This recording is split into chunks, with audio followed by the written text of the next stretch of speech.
तो चलिए शुरू करते हैं। कांस्टेंट कांस्टेंट क्या होते हैं? जिनकी न्यूमेरिकल वैल्यूज होती हैं फिक्स्ड।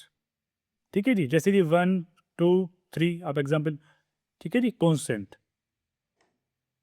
वेरिएबल की बात करते हैं। वेरिएबल क्या होते हैं? जिनकी वैल्यू फिक्स नहीं होती, जिनकी न्यूमेरिकल वैल्यू फिक्स नहीं होती है। तो सिंपल सी एक डेफिनेशन और एक डिफरेंस दोनों के बीच में हो गया।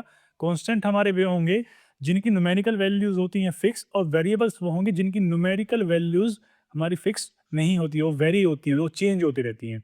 ठीक है, अब देखिए डेफिनेशन पढ़ लेते हैं। A constant is a fixed number, its value never changes. A variable is a letter और symbol that can take different value, it represent an unknown और चेंजिंग क्वांटिटी। जैसा कि मैंने बताया था।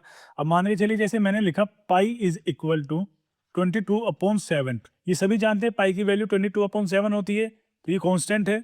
वेरिएबल वेरिएबल आपके जैसे कि X, Y, Z, T, R, P, ये सभी होंगे आपके वेरिएबल्स। ठीक है जी, क्योंकि वेरिएबल्स की वैल्यू हमेशा अज्यूम की जाती हैं, मानी जाती हैं।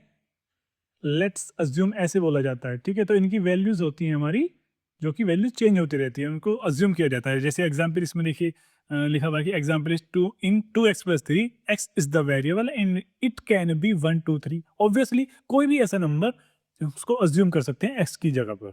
तो यहाँ पर एक्स वो होगा, एक्स हमारा वेरिएबल होगा, और 3 और 2 हमारे कॉन्स्टेंट होंगे, क्योंकि 3 को हम 3 ही पढ़ते हैं, 2 को हम 2 ही पढ़ते हैं। इसका कोई डिफरेंट नोटेशन नहीं है। इनकी वैल्यूज चेंज नहीं होती हैं, लाइक पाई की वैल्यू भी चेंज नहीं होती है। So this is the constant number. एक एग्जांपल, एक ब्रॉड एग्जांपल, एक प्रैक्टिकल एग्जांपल के तौर पे समझिए। मैंने मान के चलिए हमारी एक गाड़ी थी। ठीक है, एक कार है, उसको मैंने ड्राइव किया दिल्ली से मुंबई तक। ठीक है जी, दिल्ली से मुंबई तक मैंने उसको ड्राइव किया। अगर मेरी स्पीड दिल्ली से लेकर मुंबई तक की 70 ही रही, तो उसकी स्पीड क्या होगी? उसकी स्पीड होगी यूनिफॉर्म। ठीक है, इसका मतलब है उसकी स्पीड क्या हुई? कांस्टेंट, क्योंकि उसकी स्पीड चेंज नहीं हुई थी, तो उसकी स्पीड रही यूनिफॉर्म। मान के चलिए हमने अब दिल्ली से मुंबई की जो डिस्टेंस हमने ट्रेवल की, अब मेरी गाड़ी की स्पीड जो थी वो स्टार्टिंग में 80 थी, किसी चेक पॉइंट पर 90 90 हो गई, किसी दूसरे चेक पॉइंट पर 100 हो गए। और ये वो चेक पॉइंट्स हैं, जैसे कि भाई देखिए कोई ना कोई सिटीज़ उसके बीच में होगी। दोनों स्टेट को अगर मैं कवर कर रहा हूँ, उनके बीच की डिस्टेंस को, तो दोनों स्टेट के बीच में कोई सिटीज़ भी होगी, कोई होटल्स भी होंगे, कोई रेस्टोरेंट भी होंगे, तो मैं कहीं तो रुका होऊंगा। तो उन चेक पॉइंट्स को हम अगर क्लियर करते हैं, तो मान के चलते कहीं पे हमारी स्पीड 80 थी, कहीं पे हमारी स्पीड 90 थी, और कहीं पर हमारी स्पीड 100 थी। तो आपने देखा स्पीड क्या कर रही है यहाँ पर? वेरी। हमारी स्पीड अब वेरी कर रही है, कभी 80 थी, कभी 90 थी, कभी 100 थी, यानी कि 100 km/h। सिंपल सा डिफरेंस है। स्पीड हमारी वेरी कर रही थी, तो दैट दैट टाइम हमारी जो स्पीड है वो एक वेरिएबल की तरह काम कर रही थी। स्टार्टिंग में जो हमारी स्पीड हमने कांस्टेंट रखी, तो वो स्पीड हमारी क्या थी उस टाइम पे? कांस्टेंट थी। डिफरेंस समझाने के लिए मैंने सिर्फ एग्जांपल लिया है। ठीक है जी, चलिए आगे बढ़ते हैं।